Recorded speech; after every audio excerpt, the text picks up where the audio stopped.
I was the one who left the lights on at the Family Fun Center after it closed for good. I was the last assistant manager, the one who stacked the last boxes of tickets, turned the key in the prize counter, swept rubber confetti out from under the skee-ball lanes. The owner, Mr. Avery, gave me the neon sign that used to hang over the door. Laughland in bent tubes. Only half of it worked. I kept it in my garage, next to a cracked plastic bowling pin that smelled like nacho cheese and disinfectant. This was 2 years ago.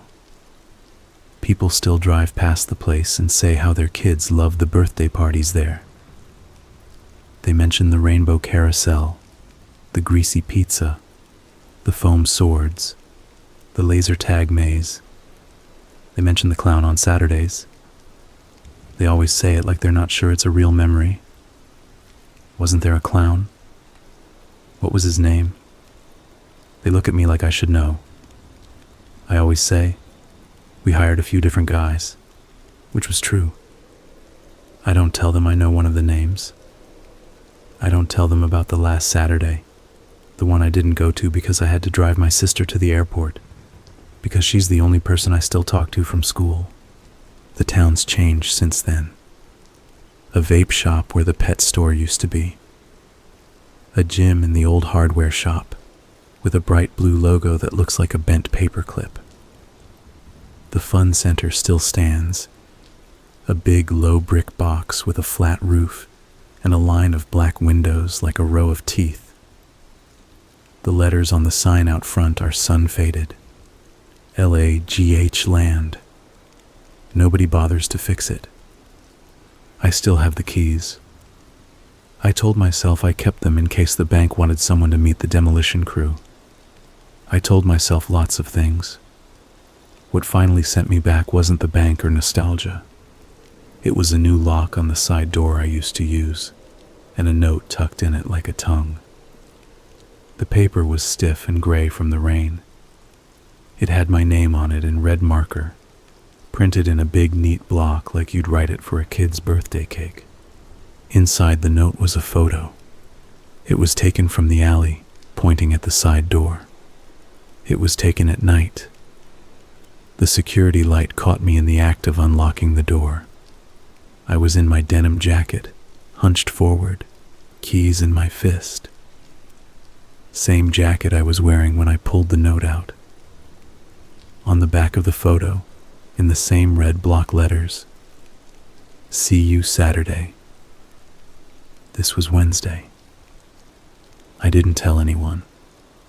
Maybe that was the first stupid thing. I put the photo on my kitchen table, set my keys on top of it like it was an unpaid bill. I told myself it was a prank. We had teens who lingered there back when we were open. Kids who liked to crawl under the prize counter and poke holes in the pizza boxes.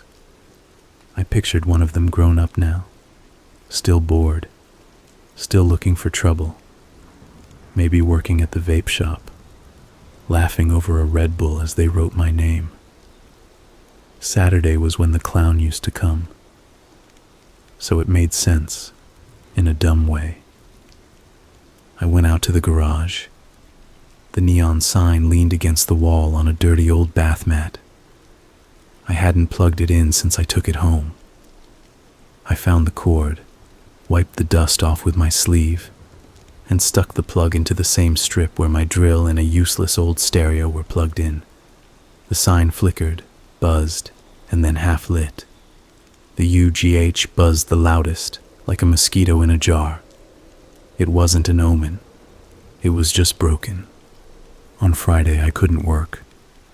I handled returns at the hardware desk, scanned paint, pulled receipts out of the little printer, and none of it stuck in my head. I rang a guy up for 3 sheets of plywood and a pack of screws, and when he left, I realized I hadn't asked if he needed a shopping cart. It felt like my brain had a loose drawer that kept sliding open. I locked my door at 9, double-checked the window latches, put a chair under the kitchen door for no real reason. I slept on the couch facing the hallway with the lamp on. Every car going by made a lazy, rolling shadow across my ceiling. At 3, I don't say the exact times anymore because then your brain starts to make shapes out of them. I got up, went to the bathroom, and stood in the doorway longer than I needed to, looking at the mirror, not wanting to see my face. I don't know why. I just didn't. Saturday, I told myself I wasn't going. Then I was in my car, with my keys in the ignition. I told myself I would just drive by. Then I was at the end of the alley, headlights off. The block was quiet. The alley had always been a weird little chute between a nail salon and a warehouse. The fun center's side door was halfway down, where the dumpsters used to be. Now there was only a hump of oil stains. A new lock hung next to the old one, just like the note said. The security light clicked on and showed me the steel. This time there was no note, just a dangling silver shackle like a tongue that was too dry to move. I got out of the car. The night smelled like old fry oil and cold exhaust. I had the keys in my pocket, a mag light in my other hand.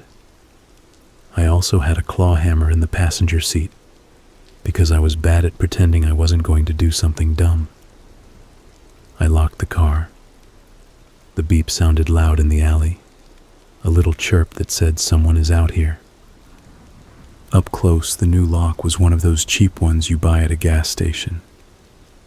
The old lock was heavy and freighted with rust, and it opened with the third key on my ring.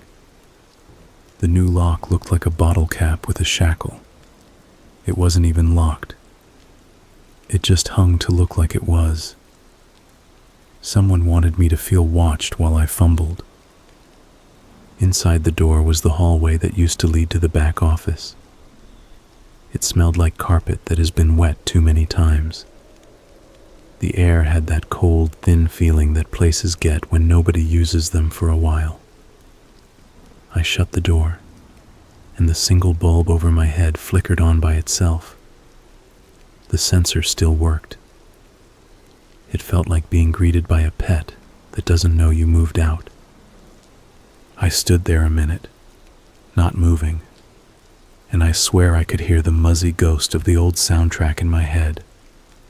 The loop of cartoon circus music, the clack of skee balls, the sudden burst of a kid's laugh, the grown-up shout in the laser tag maze when someone tripped. My hand found the wall.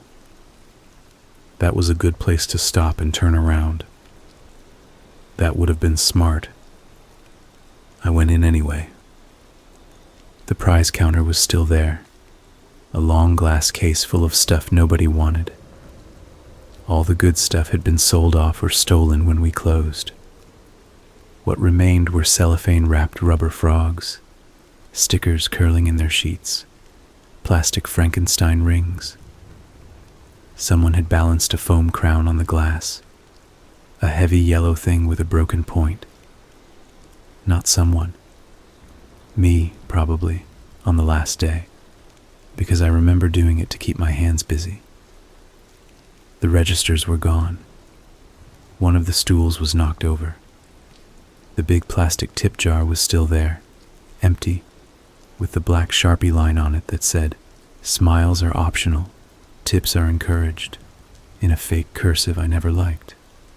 I set my flashlight on the counter and tried the light switches behind it out of muscle memory. A few overhead fixtures buzzed and coughed to life.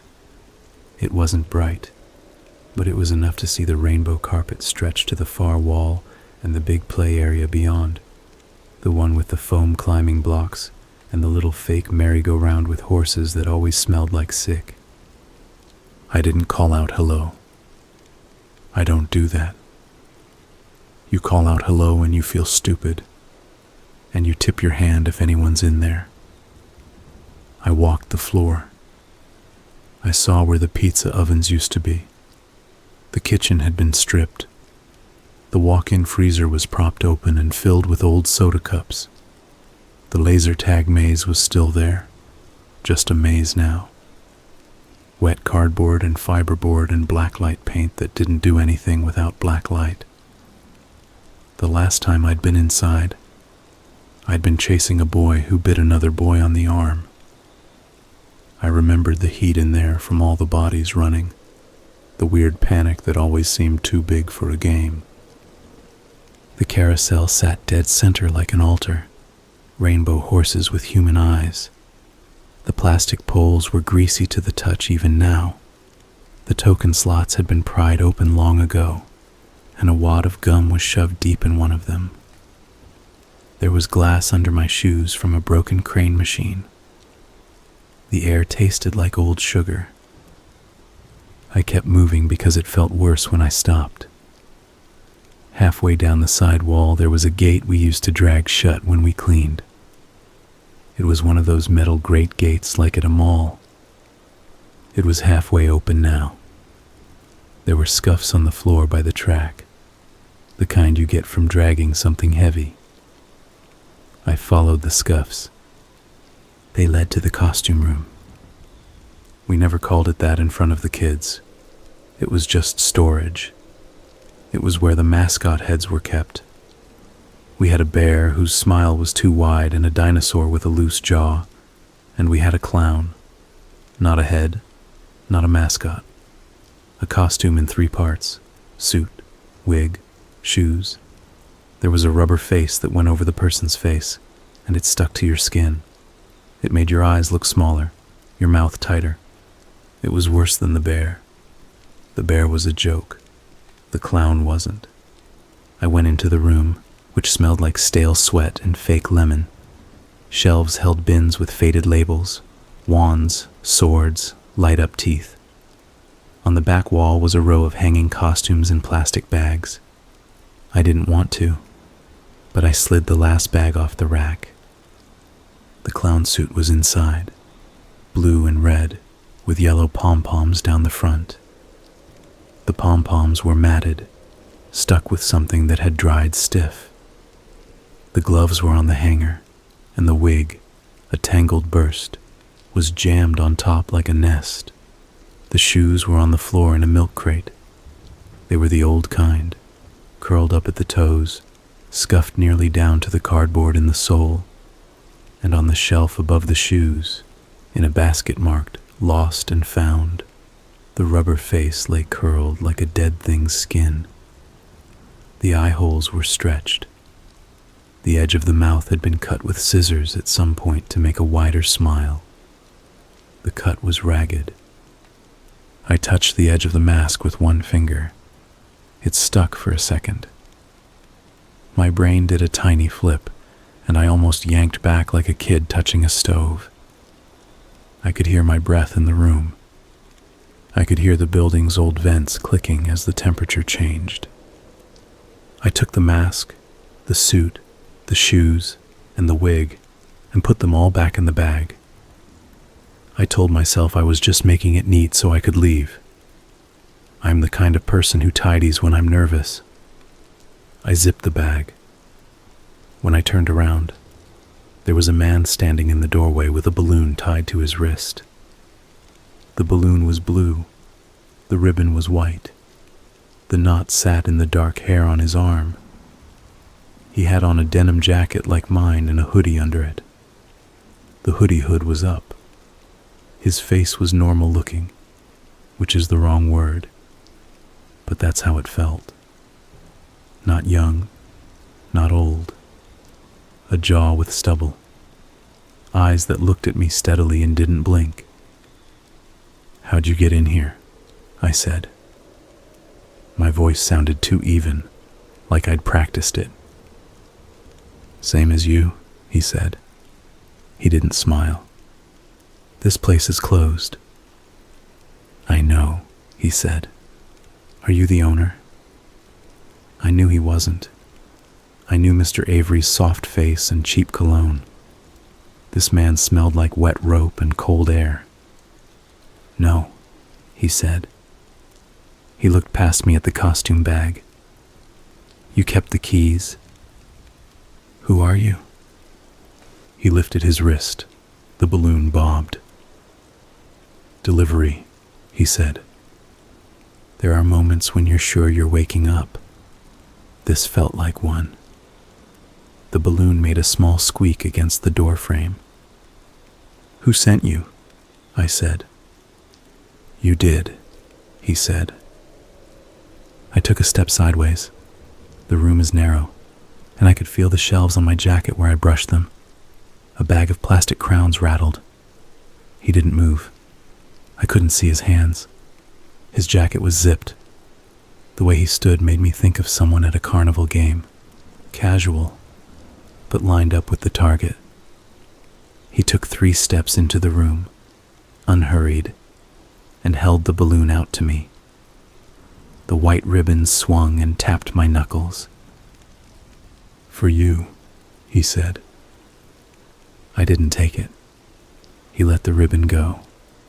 The balloon lifted to the ceiling and dragged along the popped acoustic tiles, picking up dust. It hovered over the clown bag like it had chosen where to wait. I moved my light hand. He glanced at the mag light. He made a small smile, then that didn't show his teeth or reach his eyes. You can swing it, he said. You should. Do it now and it will go better. I don't know what you want, I said, but you need to get out. I'm calling the police. You're not, he said. Why not? Because of your sister, he said. He watched me while he said it. He didn't need to watch me. He knew what it would do. He watched anyway, like a person flipping a switch to show you what a light bulb is. What about my sister? Airports are dangerous at night, he said.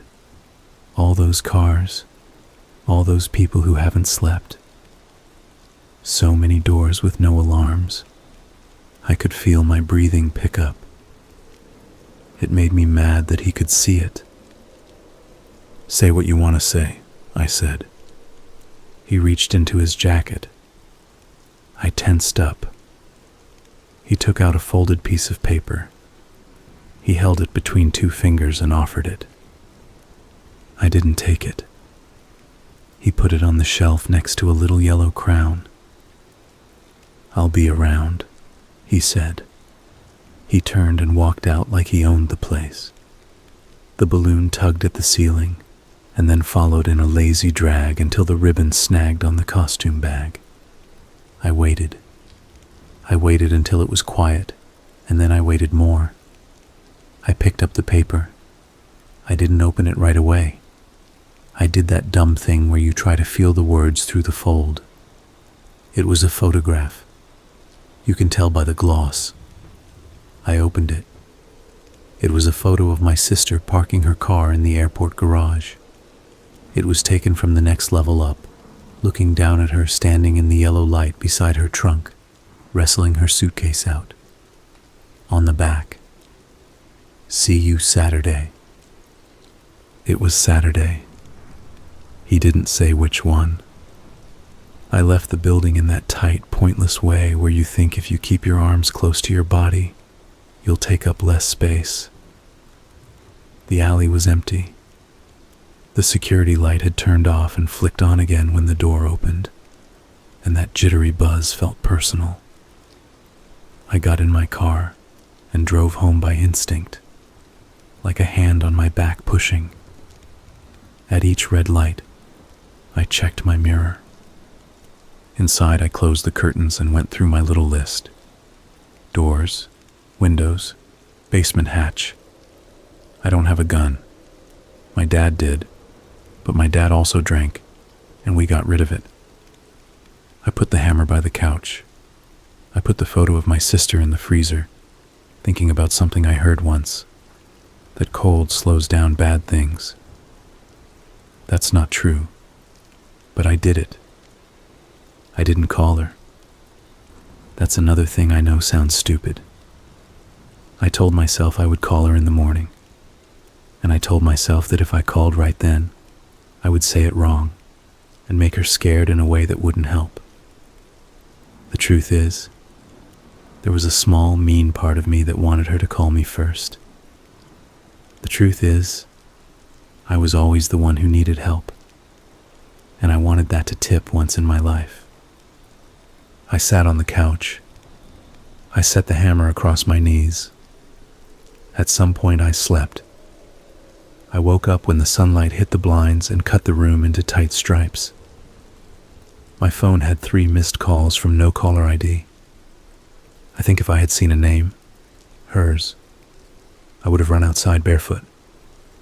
But there was nothing I could track. The calls came in the small hours. I listened to the voicemail. It was the sound of a car driving. That was all. No voice, just the hum. And then it cut off like the phone fell into a pocket or an armrest.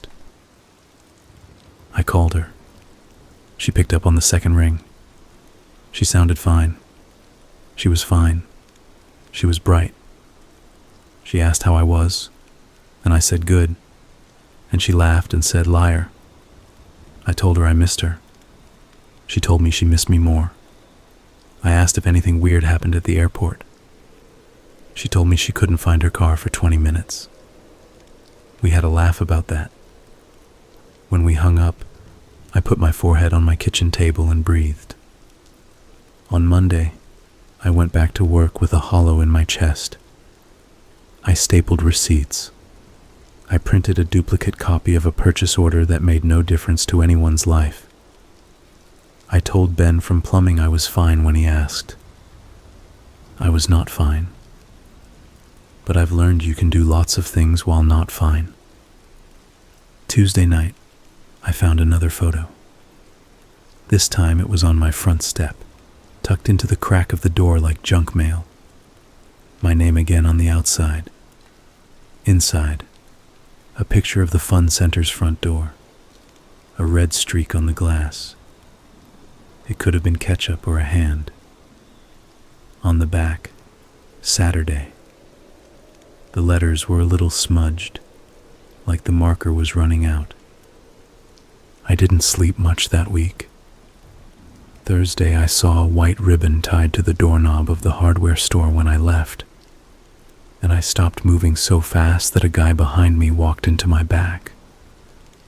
I took the ribbon off and threw it in the trash before I realized it could have been for a bridal shower event in the paint section. Every white ribbon became a message from one person. Every electric buzz became his breath. I didn't go back to the fun center. I walked past it once. The alley looked the same. The side door looked the same.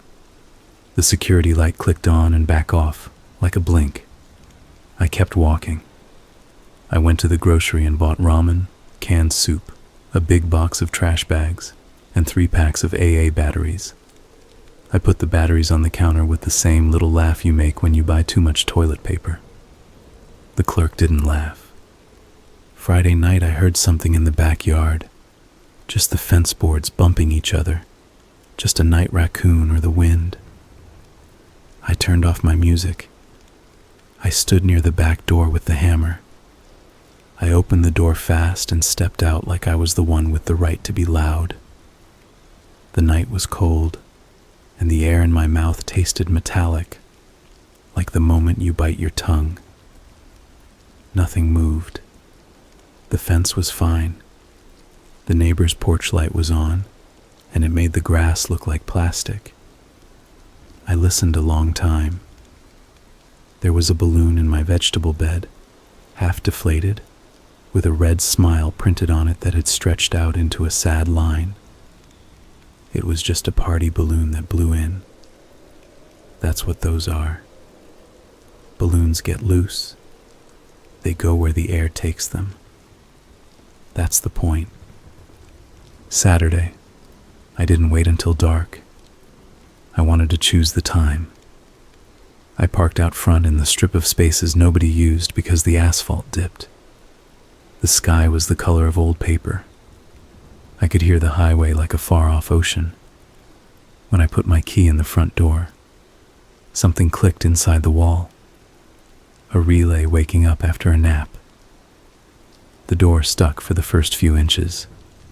then came in easy, the way it did when you've broken the paint seal. It smelled like the building had been shut tight for a century. I walked straight for the office. If I stayed in the open space, I'd start looking at the carousel and the token machines and thinking in loops. The office had a metal door with a little square of wired glass. I could see the desk inside with its slanted surface where Mr. Avery used to set out the deposit bags. There were still a few paper clips and a bent pen barrel. I reached for the handle. The stained carpet in the doorway squished. My shoes sucked at it. I looked down. The dark wasn't a shadow. It was wet. Not old wet, not stained. Wet, wet. Fresh. It wasn't water. There is a way that smells go in your head. This one went in fast. It was iron and pennies, and the inside of your mouth after you bite your cheek. I backed up because I couldn't make my feet go forward. My knee hit the copier, and the lid thumped open and swung down again. And that ordinary sound felt wrong, like someone laughing at a funeral. I used my flashlight and played it along the floor and up the desk leg and across the edge. It picked out a dark drag mark where something heavy had been pulled, and deeper, inside, near the chair, a shoe. A white sneaker, the kind crew leads wear when they stand all day. It had a little blue stripe at the heel. It had a foot in it. I didn't scream. I didn't whisper. I just said the person's name out loud like I was answering the phone at work, and then I forgot I did it, because my brain didn't want that memory in it. The foot was attached to a leg. The leg was attached to a body that had been folded in a way the human body isn't supposed to fold. The person was Ben from plumbing. The way I knew was the tattoo on his forearm that said Kayla, in a scroll with a wrench behind it. The wrench was bent now, because Bones had. I don't know if I looked for a pulse. I think I did. My hands got sticky like I was doing a craft project wrong. My lights skittered across the desk, and a bunch of old tickets danced. There's a thing you will say if you haven't done this. Call 911. I did. My voice sounded like a recording of a voice. I gave the address. I said there was been an accident, and then I said not an accident. I said someone was here. I said please, which is a habit. The operator told me to stay on the line. I set the phone on the desk because my hands were shaking too hard to hold it. The office door swung the rest of the way open. It hit my shoulder, and I made a noise like someone had kicked me. And then I saw the red shoelace on the hinge. It had caught in the crack and snagged. The bow was neat. Someone had tied it carefully like tying a shoe for a kid. I heard another sound, a low plastic grind, and at first I thought it was the police car outside, but it was too close. It was in the room. It was under the desk. I felt my chest try to lift off my ribs. I crouched and put the light down. A little motor on a stick was spinning. It had been taped to the chair leg. The stick had a red plastic hand on it. Every time the motor turned, the hand smacked the underside of the desk. A little repeating knock. A silly trick. A clown thing. It had been going long enough that the paint had scuffed off where it hit, and there was a small arc of blood where it splashed. The room smelled like iron and lemon cleaner, which is a combination I won't ever be free from. I turned the motor off. The quiet hurt. I don't know how long I knelt there. The 911 voice kept talking, small and far. When I picked the phone up, she asked me if the person was breathing. I said no. She asked me to check. I stared at Ben and couldn't believe he was the same person who had said morning to me 30 times. He had a mark across his face like a stamped smile, and his eyes were open, and that did something bad to my stomach. I said no again. She told me the police were on their way. She told me to stay where I was. I stayed. My head was full of the idea that the same man who showed me the balloon in the storage room was standing behind me. I didn't turn around. I didn't turn around because I knew what I would see if I did. And I wanted a few more seconds where the world still had choices in it. They came fast. Lights hit the front windows and broke into red pieces on the carpet. A voice shouted and a boot hit the door, which wasn't locked, so it flung wide and banged the wall like an angry person and then hung there, crooked. The first officer I saw had his hand on his gun and his eyes on my hands. I lifted my hands. He told me to put the flashlight down. I did. He told me to step back. I did. Another officer went to Ben, went through the motions they have to go through.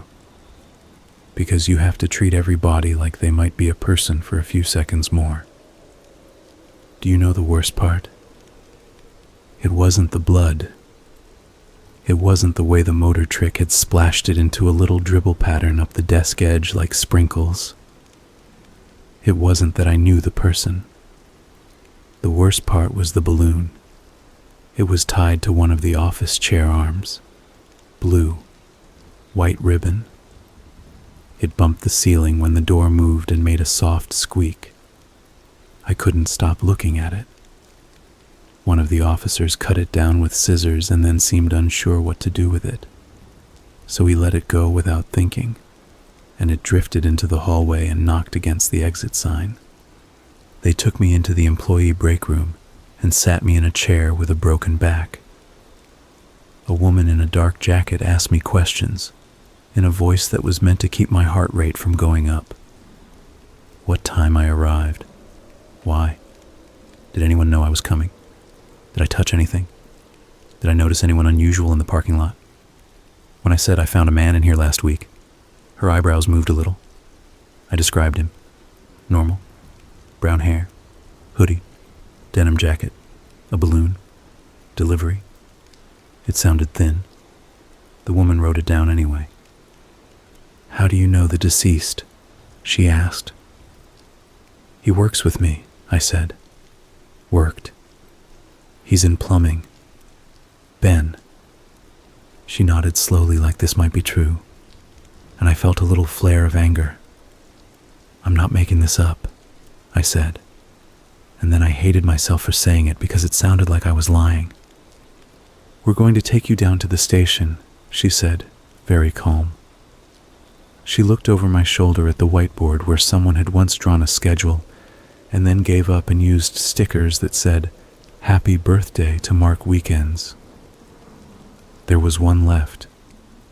It had a clown on it. I watched her register it and then not ask the question she wanted to ask.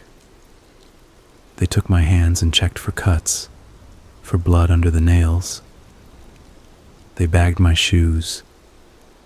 They gave me paper slippers that made me feel like a patient. I called my sister from the hallway and told her to sit tight. I almost said don't come, but I didn't have the right to tell her that.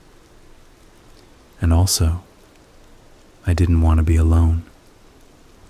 At the station, the room they put me in had a table and 2 chairs and a camera bulge in the corner. You know, the kind from TV. The man who came in first looked like a math teacher.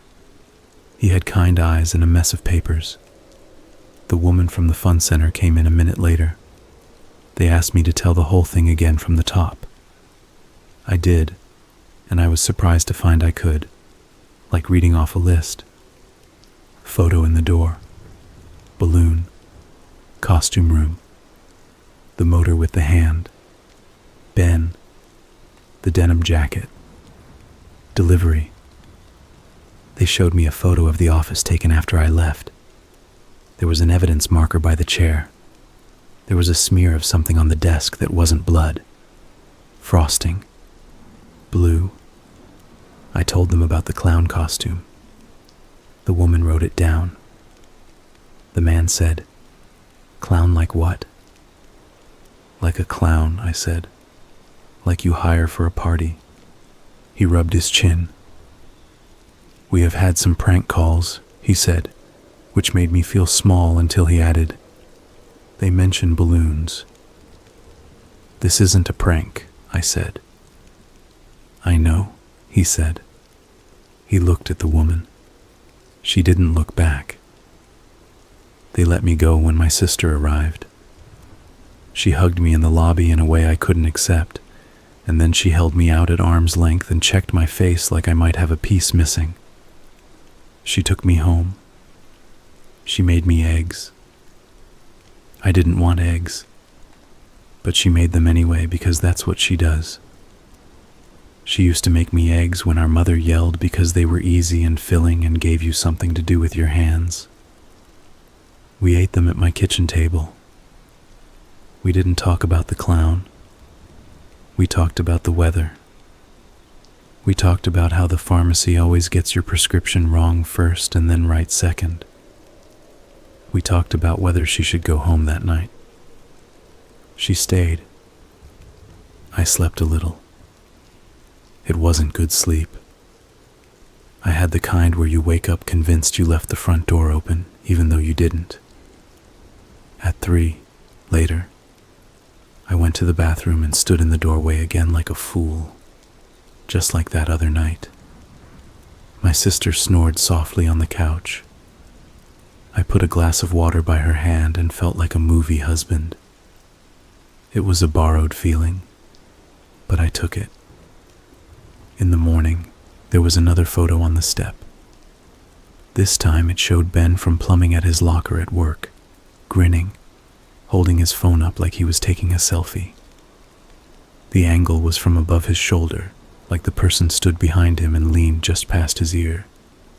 The note on the back said, "Wrong Saturday."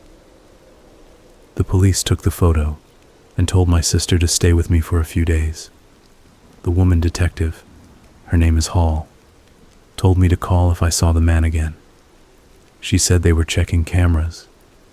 She said that once a building is shut down, kids use it, squatters use it. She did not say a clown uses it. She probably couldn't say that and keep her job. 2 nights later, the first call came. It was a mother. She said her kid had been to a birthday party at her cousin's place, and a clown had been there, and she knew that didn't mean anything, but she didn't like the balloon he gave her kid. It was blue, with a little white hand stamped on it. The hand was upside down. That's all. I told her to call the police. She cried for a long time because she'd meant to do that first, and she hadn't. The second call came the next day, and the next one after that. Word got around fast that I found Ben, and that I used to work at the fun center. People have a way of sharing your phone number like a casserole recipe. I told all of them to call the police. Some of them had.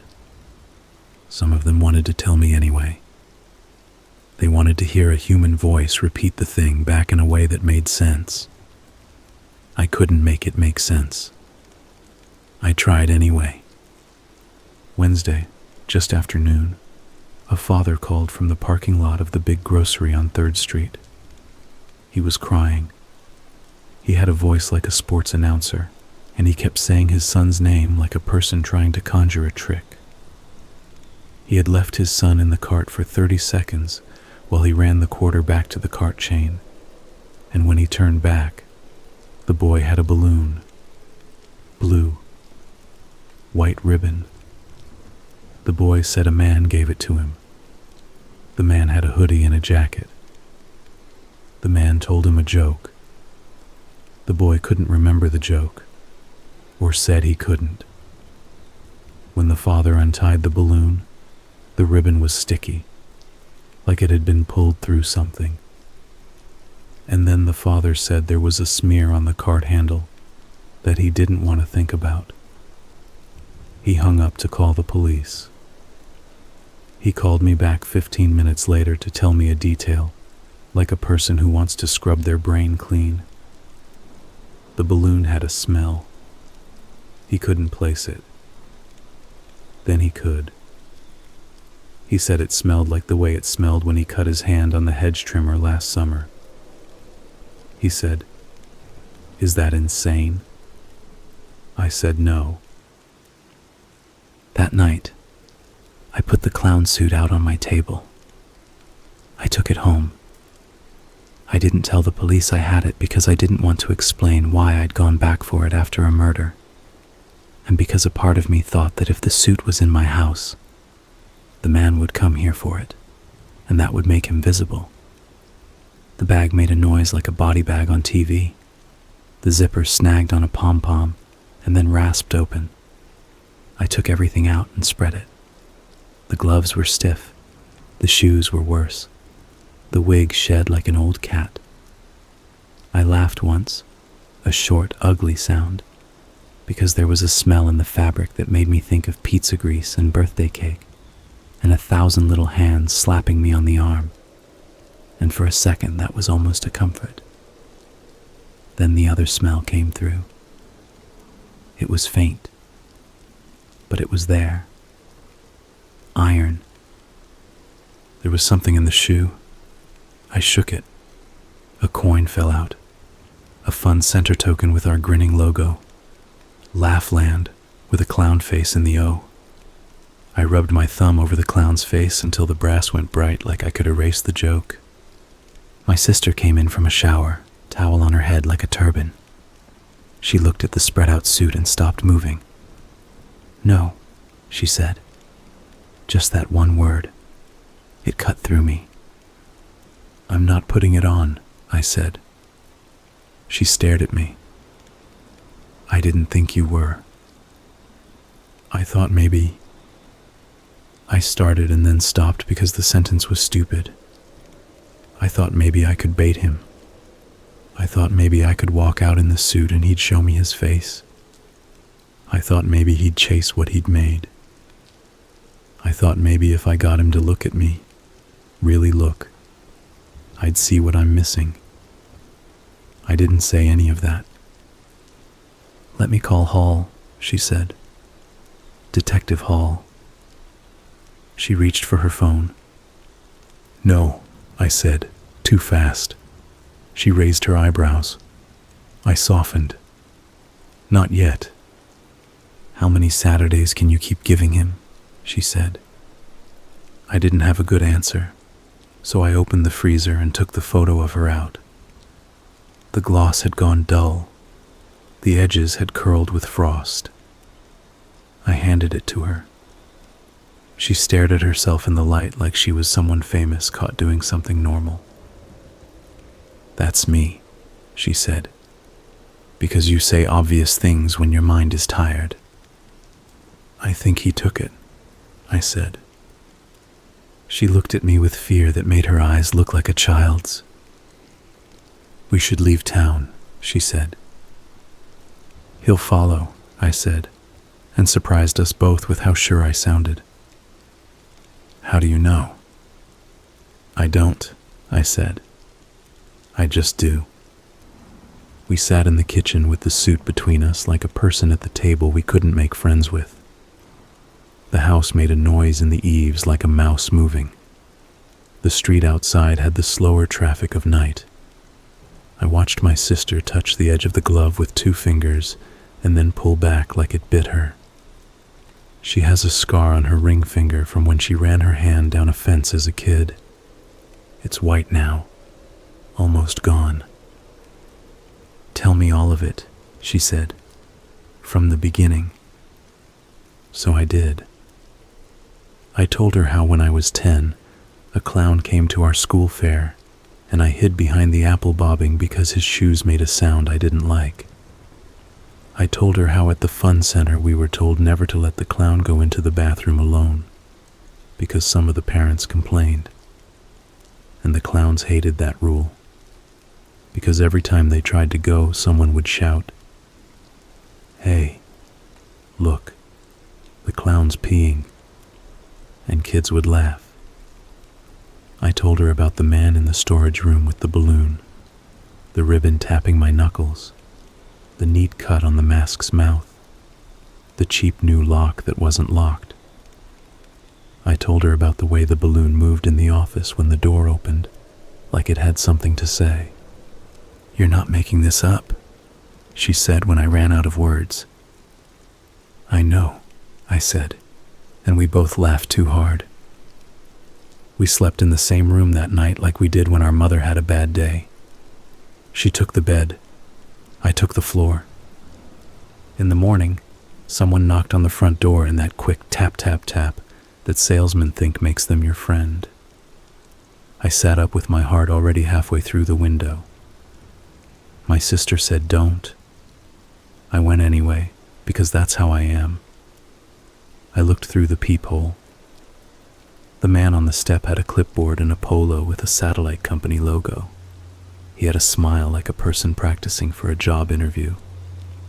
I opened the door anyway, because if I started living like the world was only him, then he'd already gotten what he wanted. "Morning," the salesman said. "We're just in the neighborhood upgrading old equipment." "I don't have any equipment," I said. "Then you'll be easy," he said. His grin widened and then slipped when he saw I wasn't going to grin back.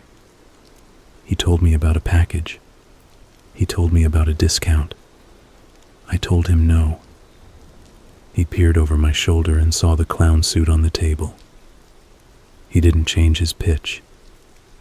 He just talked slower, like he was worried if he stopped talking he'd see something he didn't want to see. When he left, he handed me a card. He had drawn a little smiley face on it with a blue pen.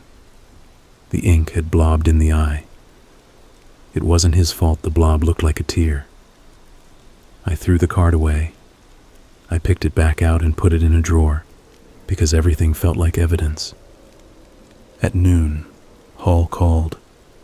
They had found another body. A man in his 50s this time. A retired gym teacher who jogged early with a headlamp and waved at everyone on his route. He was found 2 blocks from the fun center, between a dumpster and a dead lilac bush. There was blue frosting on his cheek like someone had dabbed it there with a finger.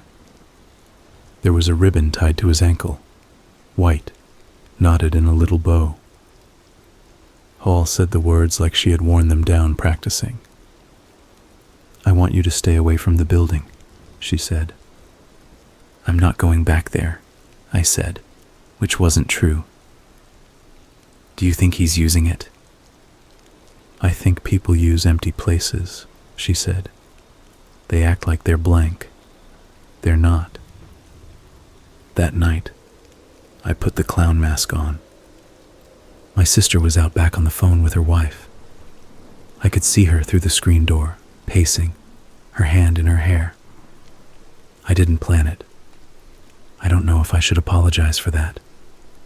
The mask was there, and my hands were there, and I wanted to know what he saw. I wanted to know if you looked out of it and felt normal. I wanted to know if the world changed color. I lifted it. The rubber stuck to my forehead in a way that felt like a hand. I pulled it down. The eye holes didn't line up right. The smell was strong, lemon and latex and a little metal. The way a screen door smells if there's blood on it you can't see. The mouth cut was bigger than a smile should be. The edge of it touched the corners of my mouth. It made me feel like I was grinning when I wasn't. I stood in my kitchen with the mask on and the wig in my hand, and I breathed with care. Small breaths so the inside didn't fog. The world went soft at the edges. The sound of the refrigerator grew. The floor felt like a stage. I flicked the light switch up and down, and the fluorescent buzz made the rubber in my ears hum. I took a step and the room didn't move with me. The mask shifted and the mouth touched my lip, and a taste hit my tongue that wasn't right. I ripped the mask off. My breath came in the wrong rhythm, and for a second the kitchen looked like it would never be my kitchen again. When my sister came back in, I was sitting on the floor with the mask in my lap. She took it without asking and put it back in the bag and zipped the bag like she was zipping up a child's jacket. She sat down next to me. "Okay," she said. "New plan. We don't do this alone." "I don't have friends like that," I said. "You have me," she said. "And you have Ben's people, whether you want them or not." We went to see Kayla. She lives in a small house with a porch that has a swing that creaks because nobody oiled it. She opened the door with a face like a person who used to laugh and now doesn't. She hugged me in a way that hurt. She took us inside and made coffee that tasted like it had been waiting for an excuse. There were photos on the wall of Ben holding a fish, Ben holding a sparkler, Ben holding a baby that wasn't his. Kayla touched the frame of the fish picture when she walked past like it would keep her from falling. "I want to help," she said. "I don't know what that means, but I can't sit here and watch the news say nothing." I told her about the man, about the balloon, about the photos. I told her about the clown suit. She didn't flinch. "He used to hate the clown," she said.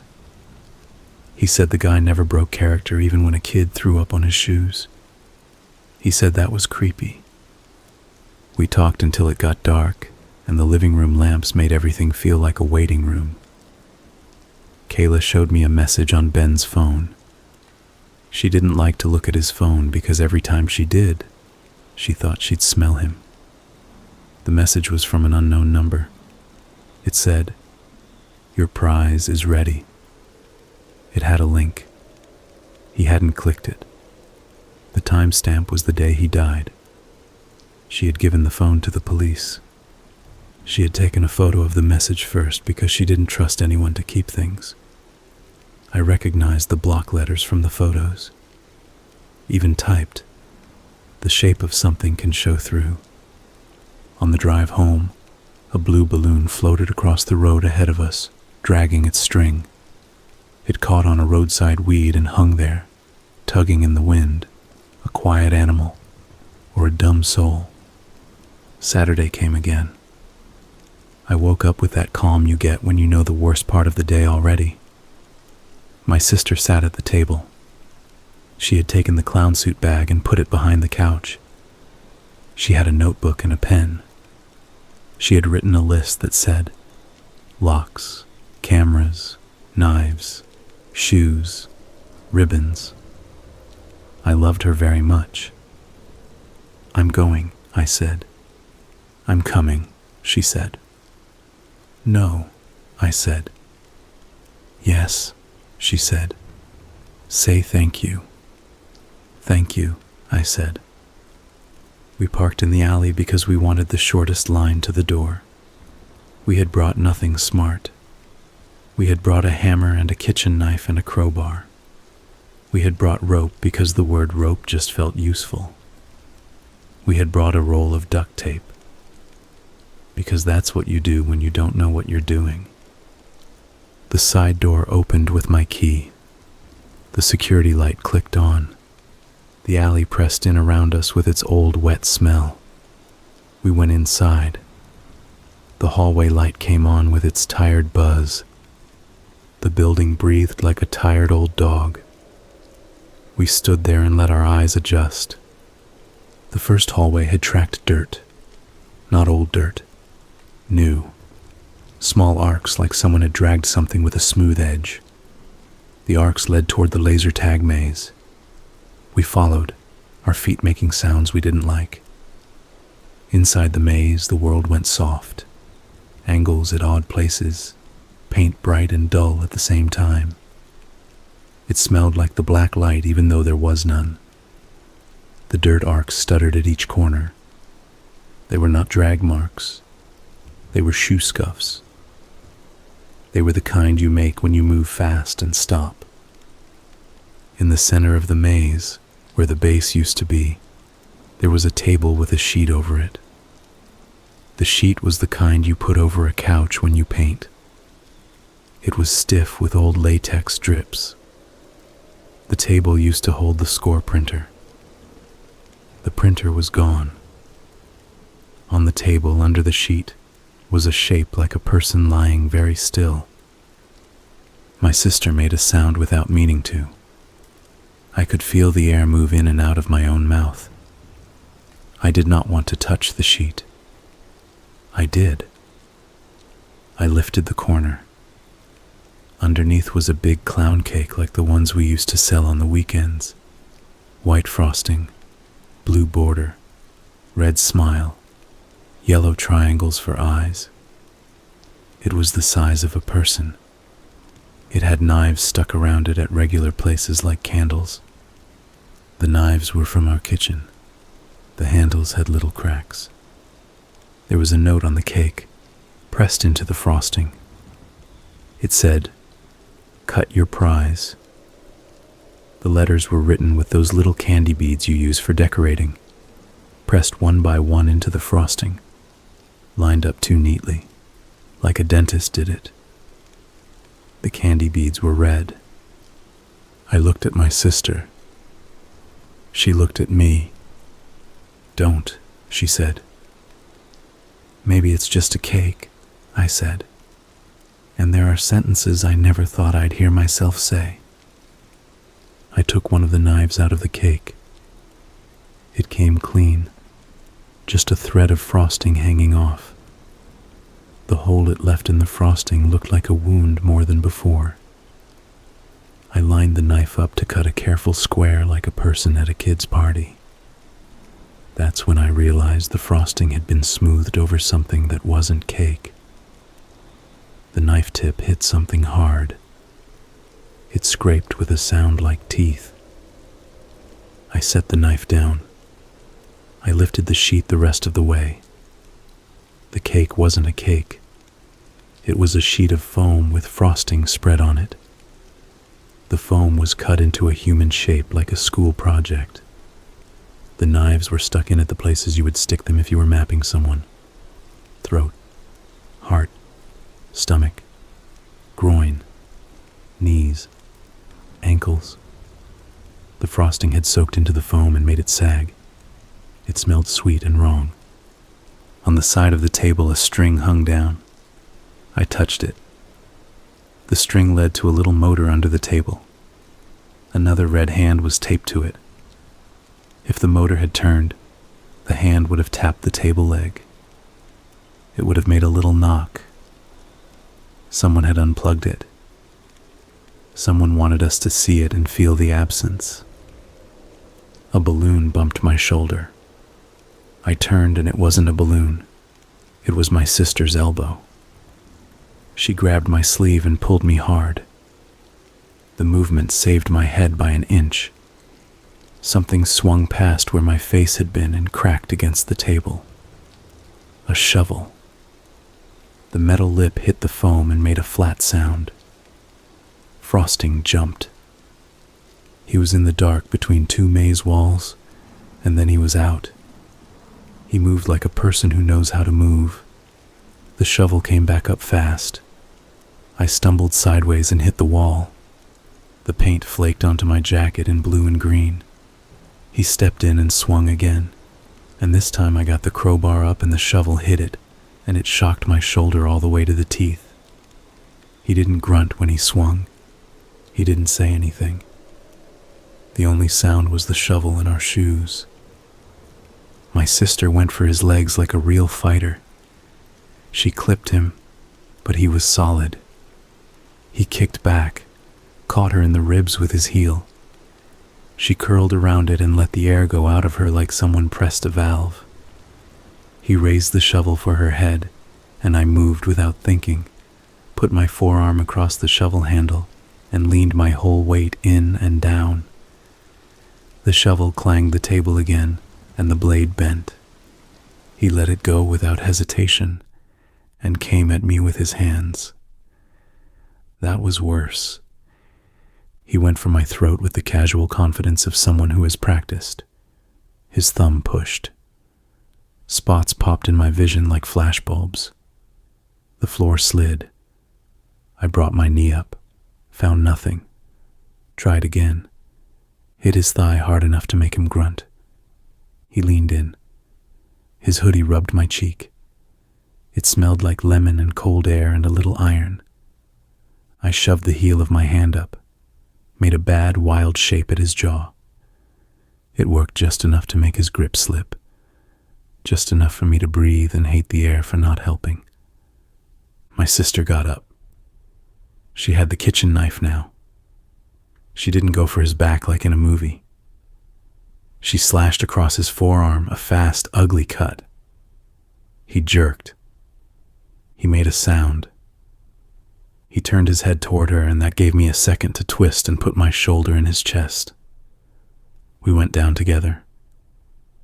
The maze floor carpet burned my face. His knee dug into my thigh. He pulled away like a wrestler and was up in a crouch faster than I can tell you. He had the shovel again. He had found it. And he swung it in a short arc that smashed the motor under the table. The red hand spun off and hit my cheek and stuck there for a second like a kiss. We had him then. For that half second he had chosen the wrong thing. He didn't go for us.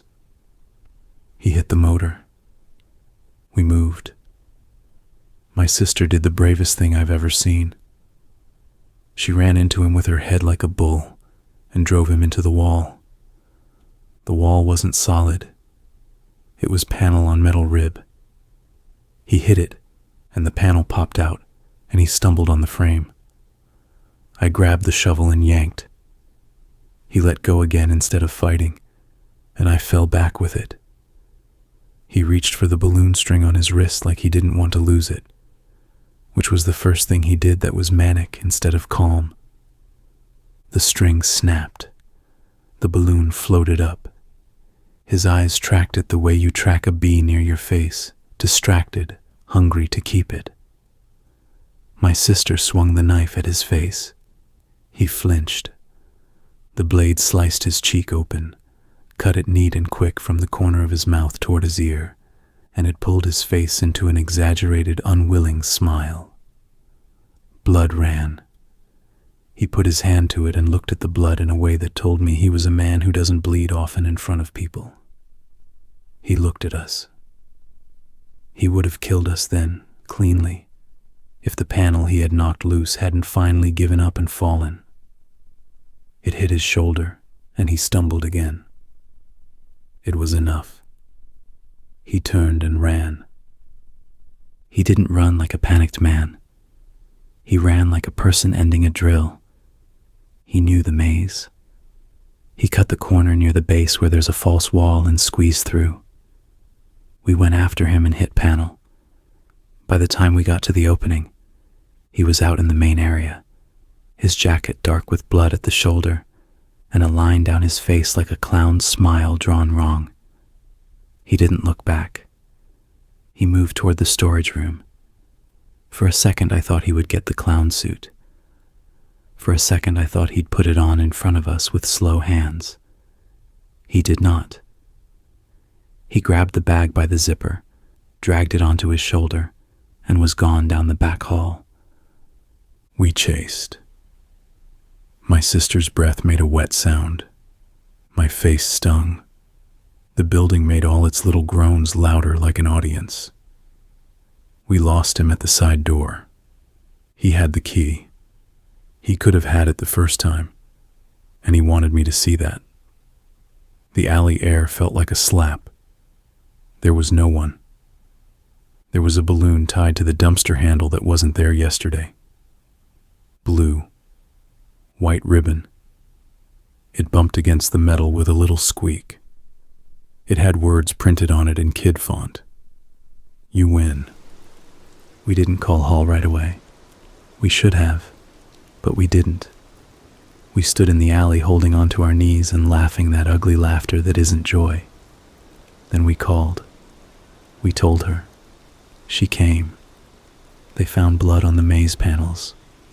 They took samples. They said words like partial print. They looked at me like I was the spot where lightning hit twice. Back at my place, my sister sat in a chair and held an ice pack to her ribs, and I taped the little slice on her arm where the knife had skipped. I washed my face. The red hand mark came off my cheek easy. The rest didn't. I kept thinking about the cut on his face. It had opened up a seam he had been holding tight. When I close my eyes, I can see the smile peeled wider than his real mouth. I think about how it looked like a mask drawn on the wrong person. That night I dreamed of the fun center on a day we were busy. Tokens spilling. Children crying in short bursts like geese. The joke I always used to tell when I gave kids their tickets and they said it wasn't enough. Hey, I don't make the rules. I just follow them. In the dream, I said it, and the man was behind me and he said, "Somebody has to make them though," in a tone like a person who wants to be thanked. I woke up with my hands clenched so hard my nails bit my palm. We changed the locks on my house in the morning. We changed them again at night because I didn't trust the man who sold them to me.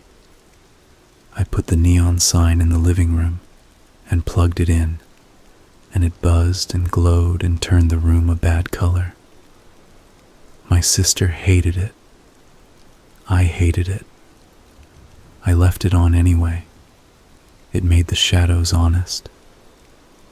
Kayla called. She had found something in Ben's toolbox. A ribbon, white, tied around a rolled-up tape measure. She said she didn't think it meant anything, and then she started to cry and said she knew that was a lie and she was sorry she was bothering me. I told her she wasn't. I texted Hall a photo of the cut on the man's face from my memory. I know that's not how memory works. I did it anyway. I drew the line too straight. In real life, it had a tiny hook in the middle where the skin doesn't behave and then does. She wrote back, "We're working. Stay home." Saturday came again. There was another photo in my mailbox. It showed my sister asleep on my couch with the ice pack on her ribs. The angle was through the window, past the slat in the blinds where the plastic had cracked and left a little triangle. On the back, "Final Saturday." I showed my sister. She nodded like she had been expecting it. We got in the car. We didn't tell Hall. We are not the heroes of a movie. We are just people who were tired of being at home. The fun center felt different before we even went in. The front door was propped open with the plastic bowling pin I kept in my garage. He had been in my garage. Of course he had. The alley light was on because sometimes those things stay on all day by accident. The smell had changed. There was sugar in it. There was a high note, something chemical. I recognized it a second later. Helium. Inside, the main space was lit, not bright. Enough. The carousel had a balloon tied to each horse, blue, blue, blue, bobbing, white ribbons curling. The skee-ball lanes each had one in the scoring rings. The token machines had them too. The space looked like a kid's idea of a surprise party put together by someone who hates kids. There was a sound under the balloons. Not the motor knock this time. A soft, steady hiss, like gas from a bit valve. It came from the prize counter. We walked toward it. Every step made the balloons tremble and tap each other like whispers. On the glass of the prize counter, the rubber face of the clown lay spread flat, like a starfish. It had been cut open more. The mouth slit had been extended so far that the corners reached into the cheek. The eye holes had been widened with a knife, and the edges were ragged like a kid's craft. The wig sat above it like a dead animal. The gloves were laid out like hands beside a knife, and a roll of white ribbon and a blue marker. The marker had been used to write on the glass. Backwards, because he wrote it from inside the counter, crouched where I used to count quarters. The letters said, "Put it on." The hiss came from a helium tank on the floor behind the counter. The valve was cracked. He had been filling balloons until we came. He wanted the room to lift. We didn't have a plan. We had only the idea that we were going to end it, or be ended. That is not a good plan. It is a plan you make when you are already in too deep. My sister stepped behind the counter and shut the valve. The hiss stopped. The room felt like it exhaled. He came out of the play castle. That is the thing that still makes my skin go strange when I walk past playgrounds. He came out of the slide tunnel that used to smell like socks and feet. He slid down and landed clean, like a gymnast, like a man who knows his own body very well. The cut on his face had pulled at the edges and made a thin brown line. He wore the clown suit. He wore it like a person wears a tool, not a costume. The pom-poms were dark. The shoes had been cleaned. He had not put on the mask. His face was bare with its neat wrong smile. "Saturday," he said. His voice was the same as before, a normal voice. That was the off thing. It was all off. The suit made his shoulders look bigger and his hands look small. The gloves were on the counter, so he had his real hands out, the fingers long and capable. He lifted one and held it out like before. He had a balloon in that hand. He offered it across the counter. "For you," he said. My sister drew the knife from under the counter, the long steel one we used to cut sheet cakes. She didn't speak. She kept the blade low, because she listens when someone once tells her not to show a blade if you don't have to. I held the crowbar like a bad idea. He looked at both of us, slow, like he wanted to remember the moment. He set the balloon on the counter and tied the ribbon to the mask's eye hole like threading a needle. It looked obscene. He took a step back. "Cut your prize," he said, soft, amused, as if telling us an inside joke, and the balloons tugged at the air above our heads, and the carousel horses stared like witnesses with painted eyes. We didn't move. "Final Saturday," he said. "Let's not waste it." He reached into his jacket. He had a pie, a real pie, a tin pie with whipped cream piled up thick. He raised it like a man ready to smash it in a face, and for one stupid second my brain said, maybe it really is a joke. Maybe it's whipped cream and laughter. Maybe he'll let us walk out. Then he turned the pie and I saw the little sprigs of wire across the top, and the little dark beads set in the cream like sprinkles, and I recognized them from the time we had to call pest control, because a kid threw a firecracker in the ball pit on the 4th of July. Blasting caps, small and mean. He smiled with the wrong mouth he didn't know was wrong, and he started forward. He raised the pie and I saw what it was. Not a joke. The wires were set under the cream like fish bones. He must have made it slow, patient, careful hands working while the building breathed. I did not think of anything smart. I did not think at all. I put the crowbar up between me and the pie and shoved the counter glass with my hip. My sister dropped under the counter like I'd taught her during storms, hands over her head, knife held close. He took 2 steps and swung the pie like he was backhanding someone at a dunk tank. I shoved the crowbar forward. The tin hit the bar. The cream smeared along the steel. He grinned in that wrong way his cut had taught him. He twisted his wrist and brought the pie down hard on the top edge of the counter glass. The cap snapped. It wasn't a big blast. It was enough. The cream puffed out in a flat white ring. The glass spidered and then let go in one sheet, dropping in a shower that turned into teeth on the floor. Something slapped my cheek and stung. My ears went to wool. The balloons over our heads jumped, and 3 of them popped in a row, quick like hands clapping in the wrong place. He was already moving. He came through the empty frame of the prize counter like water. I swung the crowbar. He caught it with his left hand. Blood slicked our grip where my earlier hit had opened him. He didn't flinch. He pulled. I let go because if I didn't, he'd have me on his line. He brought the bar up, meaning to come back down with it. My sister stood and put the cake knife through the clown suit at his side. It went in. It met something and went past. He made a sound then, a real one, from the bottom of his throat. He hit her with the bar as he turned, an ugly, short hit, not dramatic. It clipped her shoulder and took her down. The knife stayed in him. He left it. I went at his face with my hands because they were the only thing left that wasn't shaking.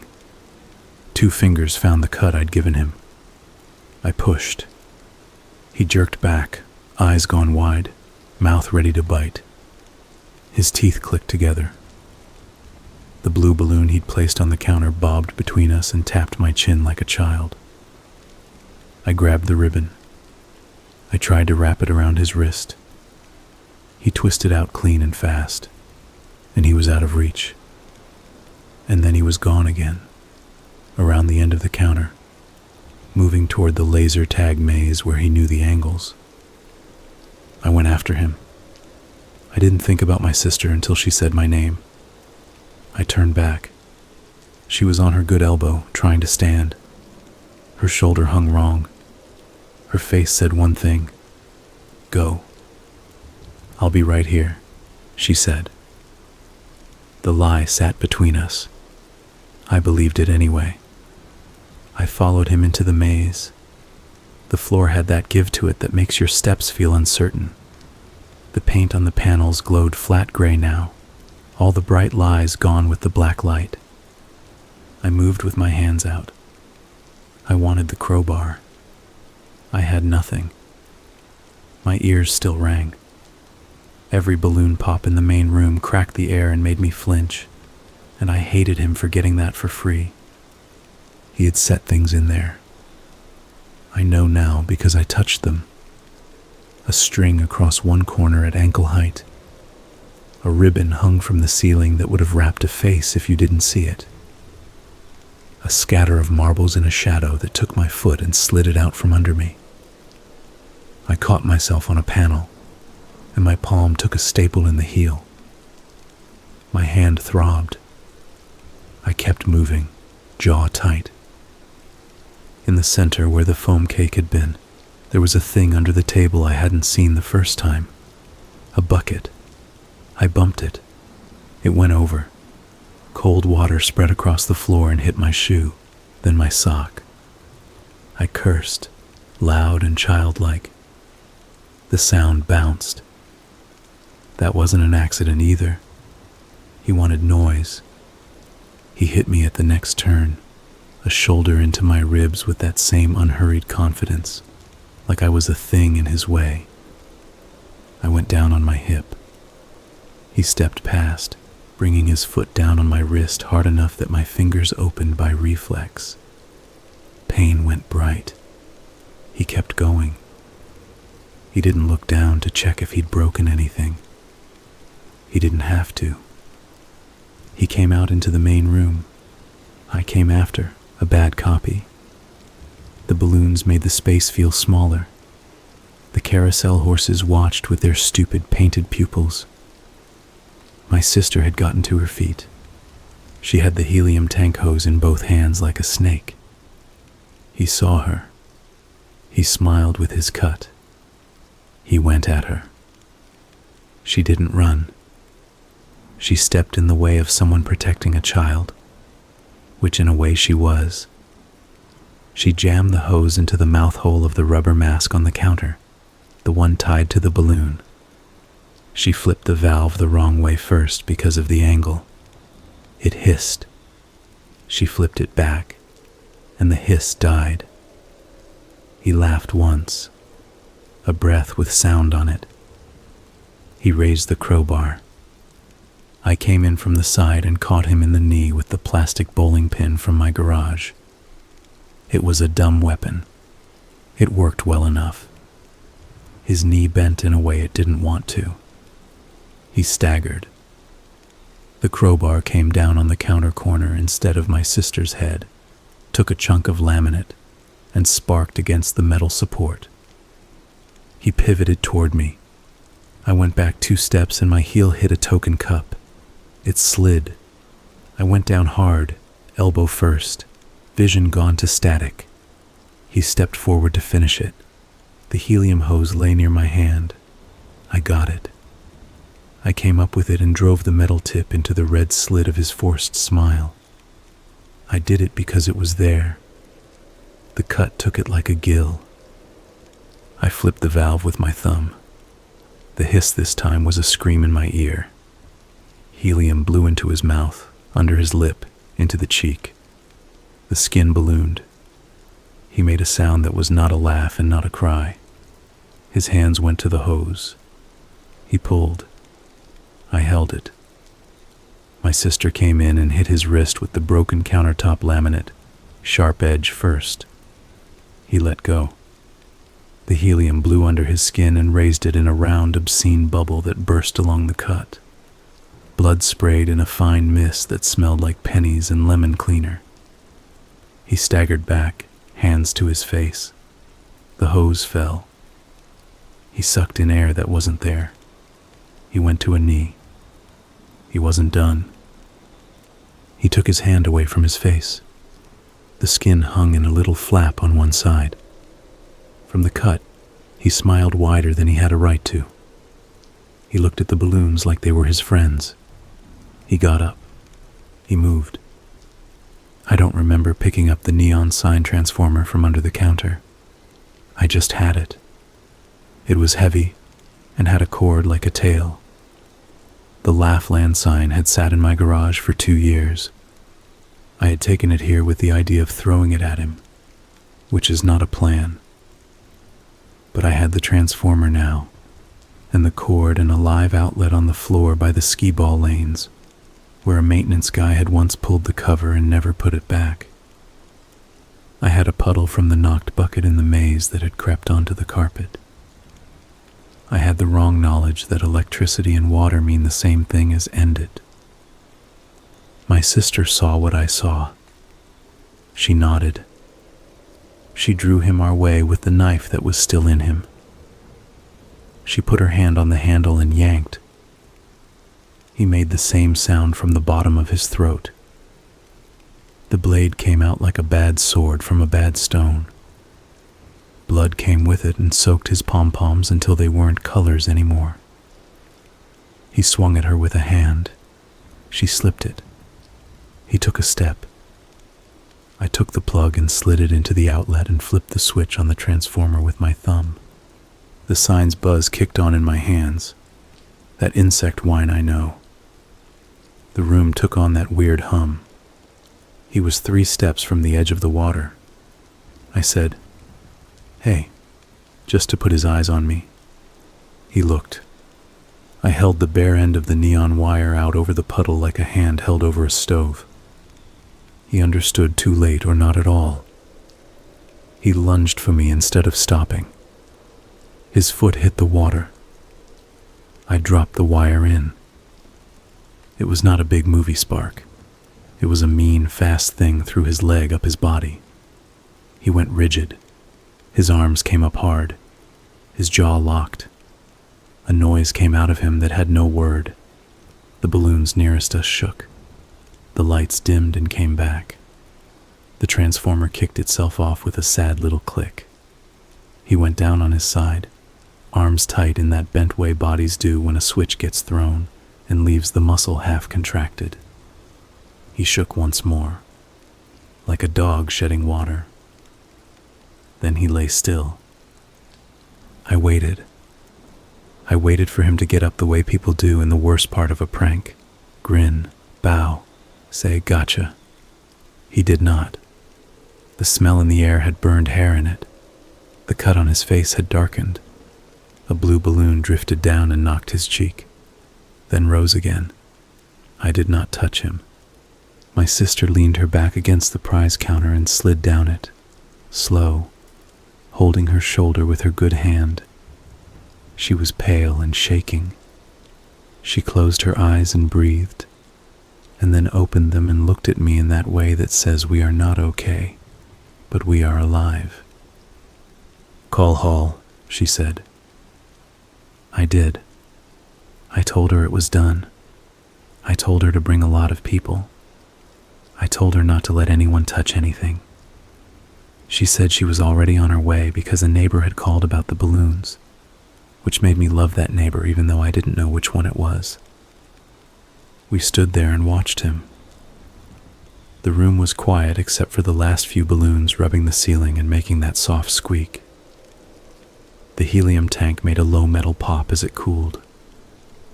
Somewhere in the wall, an old fan kicked on and off, more off than on. I kept expecting the red hand motor to start up again by itself and tap the table and make my heart misfire. It didn't. When the police came, they moved in that careful way of people stepping around a sleeping dog. Hall looked at him for a long time. She looked at us for a longer time. She had a face on like a person reading a book out loud to a kid and realizing halfway the story is worse than the jacket let on. "Did he say a name?" she asked. "No," I said. "Did you recognize him?" "No." She looked at his face and then away. "We'll figure it out," she said, which is a sentence that means nothing and something at the same time. They bagged things. They cut ribbon and measured ribbon and photographed ribbon. They took the mask off the counter with gloves like it was poisonous, which it was. They took the crowbar and the shovel and the broken laminate and the knife. They took the transformer. They took my shoes again. They took my sister to the hospital to stitch the slice on her arm and tape her shoulder and give her a shot for the shaking. They took the clown suit off him. His body looked small without it. He looked like a man in his 40s who ran sometimes and took care of his hands and didn't have a ring line. He had scars on his forearms from something that wasn't factory work. His fingernails were clean. Hall came to my house that night with a folder she didn't open. She sat at my table and drank the coffee I made and didn't taste. She said they had an ID. She didn't tell me the name. She said he didn't have priors. He had a parking ticket and a library card and a job on paper. He lived across town. He rented. He had neighbors who said he kept to himself and took his trash out on Wednesdays. He had a photo on his dresser of a little girl with a gap between her teeth and a party hat on her head. The girl was not in his life now. There was nothing written on the back. There were ticket stubs to a local fair. There were receipts for ribbon and for balloons. He has no record, Hall said, like a person who cannot accept the math. Nothing. Not even a complaint at a workplace. He paid on time. He had a single plant in his kitchen window that wasn't dead. "What about Saturdays?" I said. "What about them?" He wrote Saturdays. He meant something by it. She rubbed her forehead. His phone calendar had reminders, she said finally. Saturdays. It said, "Make it neat." It said, "Don't rush." He had a note that said, "Take the last one from him." We think him is you." "I guessed," I said. "You didn't tell me," she said. "No," I said. She didn't scold me. It wouldn't have mattered. "What about the photo of my sister?" I asked. "In my house." He had the cracked blind slat plastic in a bag in his apartment. He had cut 3 inches off to show himself how to aim through it. He had done it in his kitchen and leaned it against a glass and looked through it until the angle felt like a habit. He had a helium tank there too, and 3 knives washed and wrapped in dish towels, and a roll of white ribbon with a loop of it tied like a child's bow around the tank handle. "Why clowns?" I asked. Hall looked at the folder, and then at my wall where the neon sign leaned and buzzed in its ugly color. "I don't think it was clowns," she said. "I think it was you." That should have felt like a blow. It felt true in a way I hated. I had been the one to find the building, to keep the keys, to walk the halls. I had been the one to see him, to be seen by him. He had found me, and then he had built a game around me with rules I couldn't see, because he didn't write them anywhere but his hands. She left at midnight, after we said everything and nothing twice. She told me to keep my door locked even though he was gone. I told her I would. I meant it. We buried Ben that week. Kayla asked me to speak. I said no at first and then said yes because I saw her face when I said no. I stood up at the service and said the plain things you say. He helped me carry a toilet upstairs and didn't make a sound about the weight. He brought donuts on Fridays. He called everyone boss, even people who weren't. He once drove me home when my car wouldn't start and left his favorite hat on my passenger seat and told me to keep it. People laughed once, the right kind, at the hat. Kayla squeezed her fists around a tissue until it tore. After the service, a man I didn't know came up and handed me a token. "Found this in my pocket from when I took my kid there," he said. "Figured you should have it." It was one of ours. Laughland, the clown in the O, like always. I put it in my jacket pocket next to the one from the shoe. They clicked together with a little kiss. I left them there. I did sleep after that. But the sleep had a crust on it like sauce you don't scrape off a pan. I woke up in the middle of the night most nights and listened to the house and named each sound so my mind wouldn't turn any of them into the sound of a balloon rubbing a ceiling. I kept the neon sign in my living room. It scared me, and it soothed me at the same time. My sister went home once her shoulder let her. She did it like leaving a dog at the vet. She called me 3 times a day. I answered every time. Hall came by again 2 weeks later with more that didn't answer anything. His name was Eric. He had worked nights at a distribution center. He had been a kids' party clown 10 years ago for 6 months. Not in town. 2 counties over. He had stopped after a complaint. Not a police thing. A mother who said he made her son cry on purpose and then laughed. The company dropped him. He moved. He had bounced around. He had no pictures of himself in the suit. He had no wigs. He had kept the suit from our place. Not because it meant anything, but because I put it on the table, and that made it part of the rules. He had a calendar, Hall said again, like she wanted the words to do more. He had a rule about Saturdays. He wrote your name once and then scribbled it out. "What about the pie?" I asked. "He learned it online," she said. "He used small caps so it didn't blow his hand off. He practiced in a field. We found a tin there. Birds had been at it." "What about the people?" I said. "Why them?" She didn't say random. Detectives hate that word because it makes them feel like a lock with no key. She said words like opportunity and proximity and pattern. She said he walked and he watched and he took what fit the game on the day he had picked. She said he wanted it neat.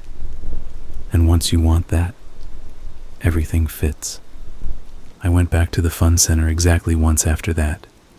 The bank had put up a new lock. Hall took me in with a key she didn't explain. The balloons were gone. The frosting stains were a pale map along the floor. Someone had scraped most of the glass up. There were a few bright dots in the carpet where a child's bracelet had broken and scattered. The carousel horses were still and cross. The air was tired. We went to the office. The stain on the carpet where Ben had been was darker, and someone had cut a square of it out and taken it for testing. The hole looked like a missing tooth. I put my hand on the door frame where the red shoelace had been caught and felt like I could feel the knot under the paint. I couldn't. That didn't stop my hand. Demolitions in a month, Hall said. Good, I said. I wasn't sure. She looked like she wanted to say something gentle. She didn't. She handed me a plastic bag with my tokens and my old name tag in it. It said, Assistant Manager under my name in the font Mr. Avery liked because he said it looked friendly. I held it. It looked like a thing you find at the bottom of a drawer after you move. On the way out, in the storage room, I looked at the place where the clown suit had hung. There was a mark on the wall where the bag had rubbed. I looked at the shelf where the rubber face had been. There was a faint oval of clean dust where it had blocked the dirt. I looked at the milk crate where the shoes had sat. It had a crack. A white ribbon end lay under it like a worm. I didn't pick it up. Outside, the alley smelled like it always had. Old oil and damp brick and whatever the nail salon used to throw away. A man walked past at the end in a blue hoodie. My heart went sideways because that's what it does now. He looked at me and then away. The way people look at anybody near a broken building. When they tore the place down, I went and watched from my car for half an hour and then felt stupid and left. The excavator's jaw took a bite of the roof. The wall came down in a sheet. Dust went up. The carousel leaned and then fell like a drunk. The air filled with quiet things, ready to be loud. I took a drive that day. I went past the grocery where the father had called me, and the cart still rattled, and a new kid had taped a sign that said, "Please return them." I went past the little park where the jogging teacher had waved at people in the mornings. The lilac bush was gone. I went past Kayla's house. She had a no soliciting sign now that she hadn't had before. I didn't stop. I don't think she would have wanted to see me that day. I went to the river where the town pretends the water is blue if the sky is blue. I sat and watched it move. A loose balloon drifted across it at head height, pale and dirty. It hit a branch, stuck, and made a small, defeated sound as it dragged. At home, I put the tokens in a little dish near my keys and told myself they were just metal. I kept the neon sign. I tried to give it away, and no one wanted a half-lit joke that made a bad noise. I plugged it in the garage again and let it buzz there by itself. Ugh sang the loudest. That part felt honest. A month passed, then another. The calls stopped. Saturdays felt like days again. Not easy days, but days. I went back to the hardware store. I cut keys. I counted screws. I told a guy which drill bit to use for tile and was right. I said boss to a man, and it came out of my mouth without me thinking, and I had to sit down in the back room for a minute and breathe, because sometimes the smallest thing will take you back to the worst room in your head. On a Wednesday, I got an envelope without a return address. It was thick. My name in block letters like before, but different. I didn't know if I could open it.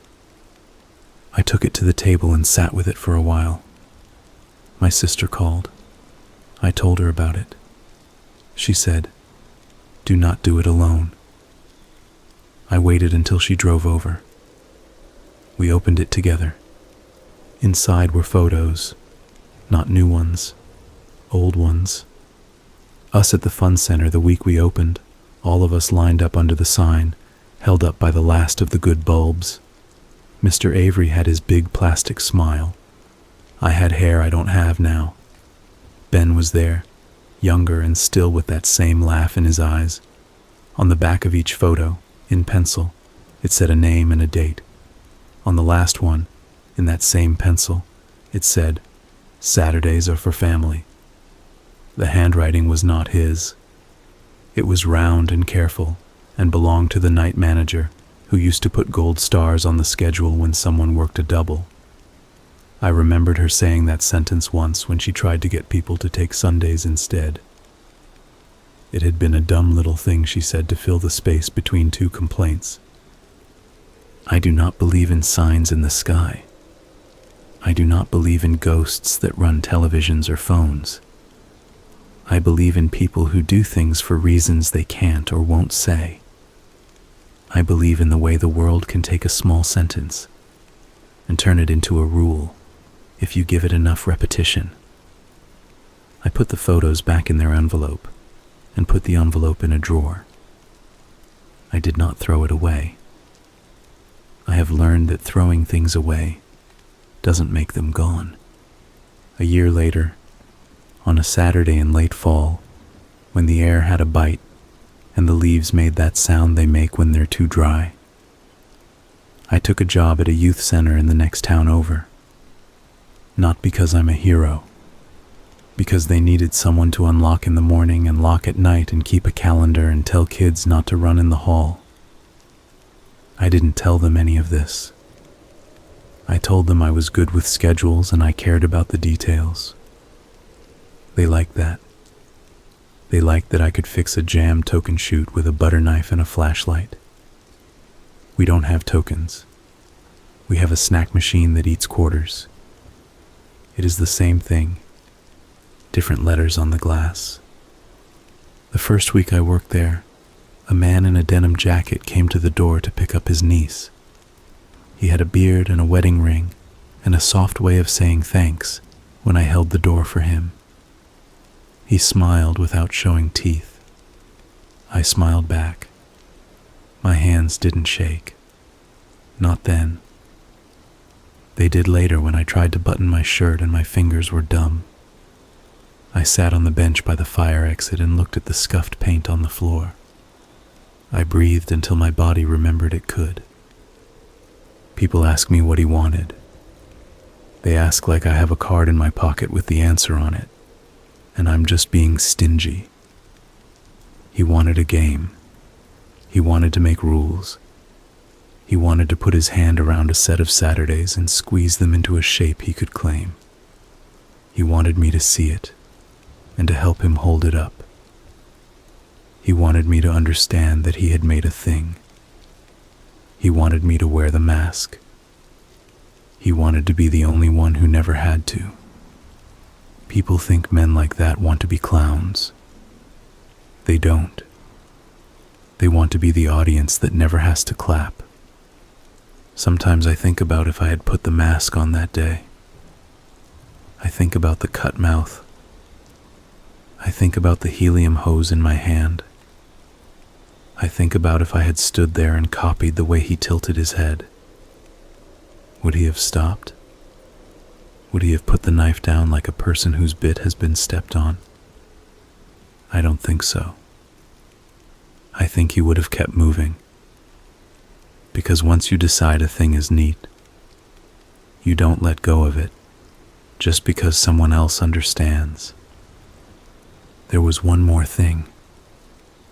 I didn't tell Hall because it felt small and dumb, and because I didn't want to hear her say it didn't matter. A week after we ended it, I found a small white bow tied to my car antenna. It was neat. It was a child's bow. It was not his. The ends were uneven, like someone learning. I looked around the lot. There were kids on scooters. There was an older woman with a cart. There was a man washing his windshield with a bottle of water. No one watched me. I untied the bow and put it in my pocket and wished I hadn't. I took it home. I put it in the dish with the tokens. It sits there on top of them, round and stubborn. I keep a claw hammer now by every door. I check my windows before bed. I sleep with my phone not too far away. I have learned which parts of the house sound like someone at the door and are not. I have learned the way balloons sound when they rub a ceiling across the street, so I don't wake up and stand holding my breath until I can name it. On Saturdays, I try to do something useful. A repair, a list, a visit. I do not leave the day empty. Kayla comes over for dinner every month. She brings a pie from the good bakery because she is unafraid of symbols in a way I envy. We eat it with forks straight from the tin. Sometimes I see her eyes go away for a second and come back.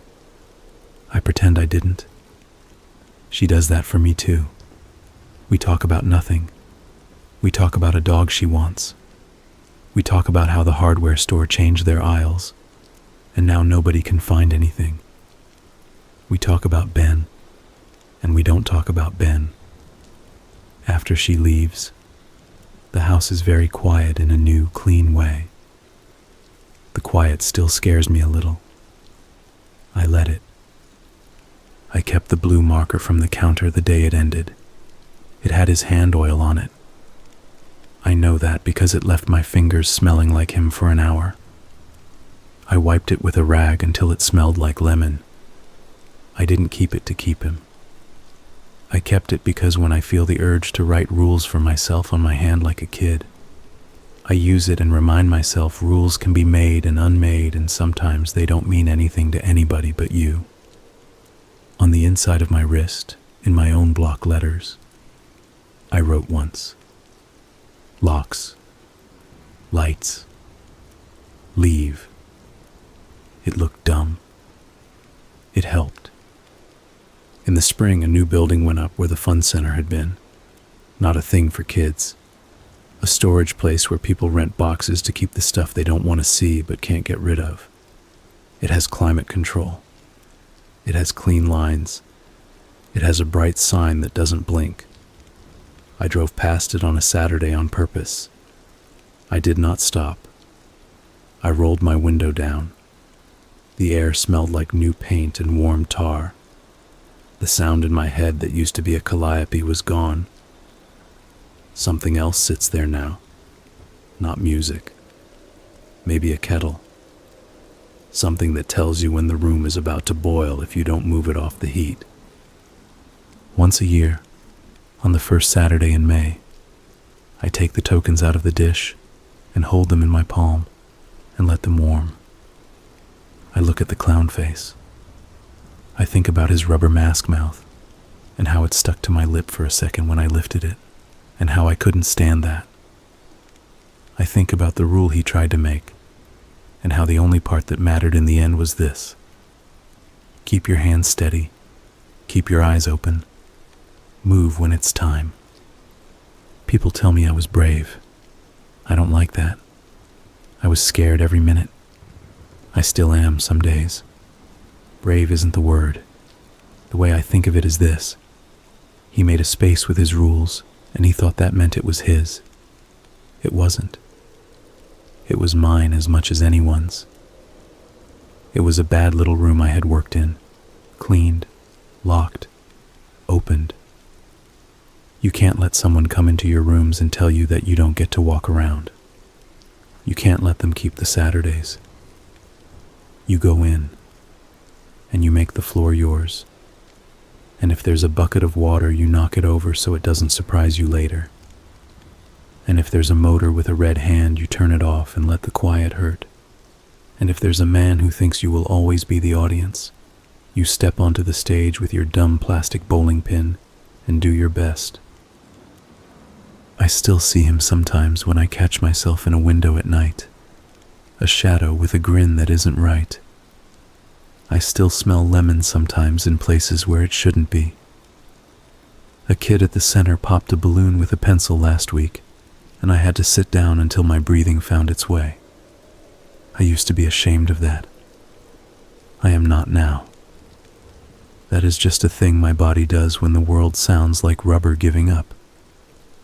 The last photo in the envelope, the one with the writing on the back, has a corner bent from when I pushed it back in too fast.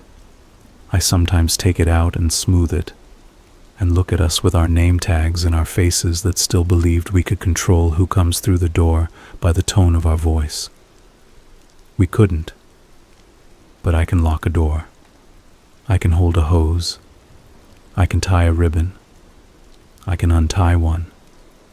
I can look at a clown suit and not put it on.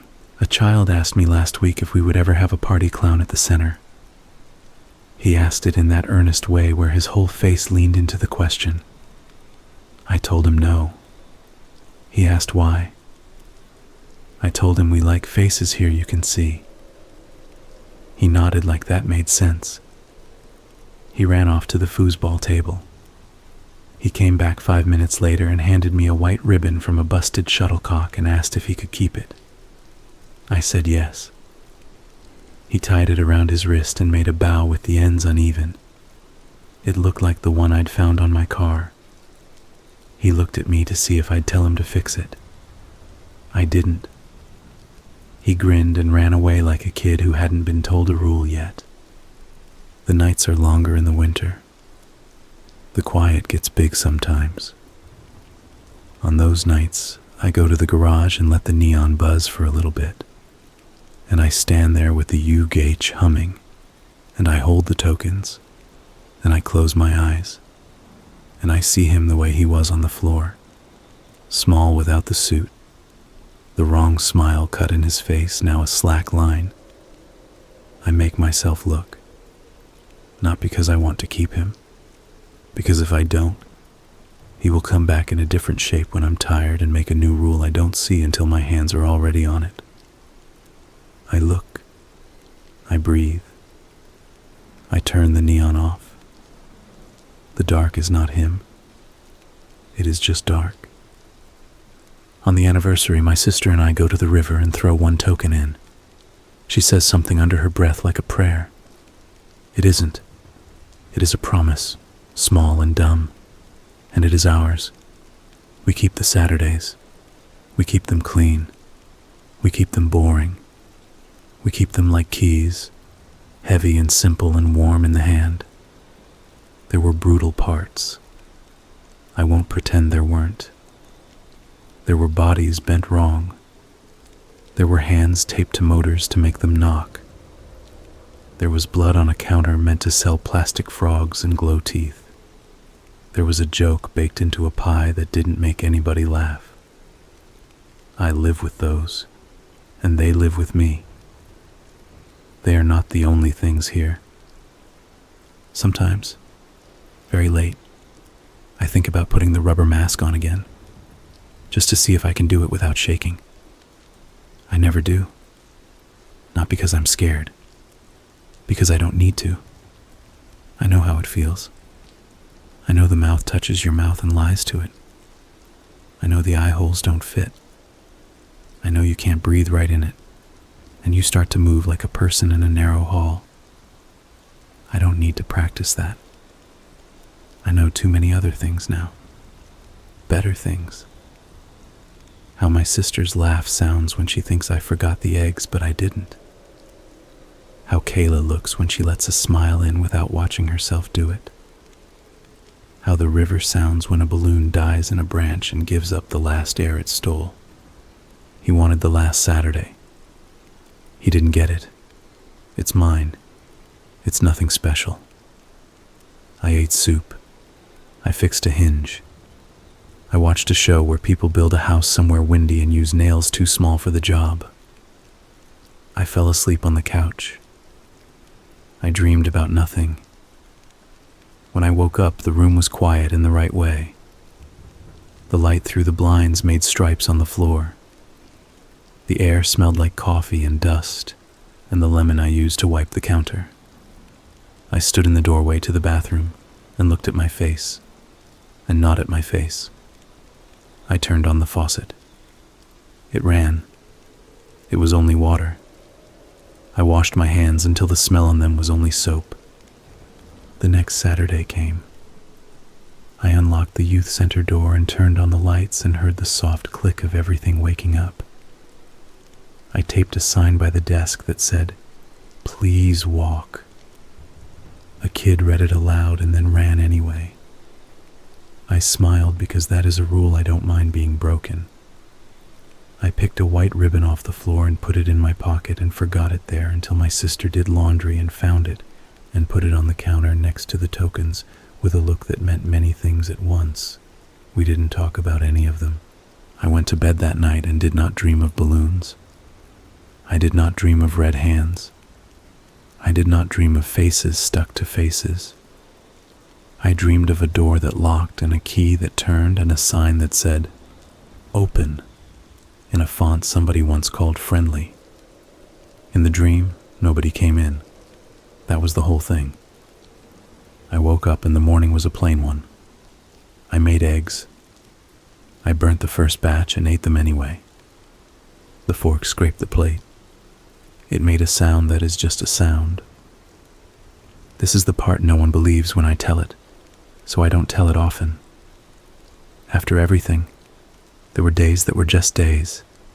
No notes, no blue, no white. Just work and food and the dumb jokes people make to keep the floor steady. The world did not end. It didn't even tilt. It sat there waiting like it always does. The trick is, you don't wait back. You move. You make the rules that make the door close when you want it to. You keep the Saturdays. You cut your own cake with a dull knife, and you clean the counter, and you throw the ribbon in the trash, and you don't worry if the bow was even. When I think of him now, I think of the way the helium made his voice change when he tried to speak at the end, and it came out thin and high, and not his. He had used that trick 100 times on kids, and watched them laugh at the noise. It was not a joke when it was his voice. It was just a sound a throat makes when gas sits where air should be. That is all any of it was. Not a mystery. A man who liked rules that made him feel large in a room full of small people. A set of Saturdays. A pie with wires. A suit with colors. On the wall in my kitchen there is a nail where a calendar hangs. I put a gold star on the Saturdays where nothing happens. There are a lot of stars now. It looks like a kid's project. It looks dumb. It helps. And if one day the door knocks in that friendly salesman rhythm, and a man in a hoodie stands there with a clipboard and a smile practiced in a mirror, I will open it if I want, and I will close it if I don't, and I will not see a clown. I will see a person. I will keep the rules that work. I will break the ones that don't. I will go to bed. I will sleep. I will wake up and do it again. That is the end. Not a twist. Not a mask on the floor that moves by itself. Not a photo in the mailbox with a new hand. Just me, my sister, a dish with 2 tokens and a bow, a neon sign that hums ugh and means it, a youth center that smells like old sneakers and sugar, a calendar with stars. I thought I wanted a reason. I wanted a story that had a lot of clever pieces that clicked. What I have is a body that still goes cold at the sound of a balloon rubbing a ceiling and warms at the sound of the coffee machine starting. I have a rule I wrote for myself in blue. Locks, lights, leave. It is enough. If you want more than that, I don't have it. I have the Saturdays. They are mine. I keep them. I plan to keep keeping them until I run out. That's the whole thing.